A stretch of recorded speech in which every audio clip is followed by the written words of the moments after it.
Saudara, Presiden Joko Widodo dinilai memiliki peran penting untuk bisa menentukan pendamping bakal Capres PDI Perjuangan Ganjar Pranowo dalam Pilpres 2024. Bergabungnya Sandiaga Uno ke Partai Persatuan Pembangunan tak serta-merta memuluskan Sandi menjadi calon pendamping Ganjar.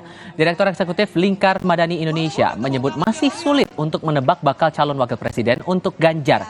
Menurut Ray Rangkuti, peran Jokowi diklaim bisa menentukan pendamping Ganjar hingga 60%. Sementara 40% sisanya ditentukan oleh partai pendukung.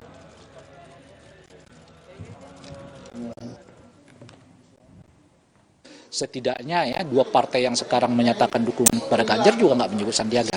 Dalam ini Perindo dan PSI. Dan saya yakin juga kalaupun PAN masuk juga nggak akan menyebut Sandiaga gitu. Dan yang ketiga adalah faktor keempat adalah soal telunjuk Pak Jokowi ini kemana gitu loh. Sekian Rumah Pemilu untuk edisi kali ini. Besok kami kembali lagi untuk Anda pukul 14.30 waktu Indonesia Barat. Sebentar lagi Jihan Novita akan bersama Anda dalam program Indonesia Update. Tifal selesai pamit. Semoga hari Anda menyenangkan.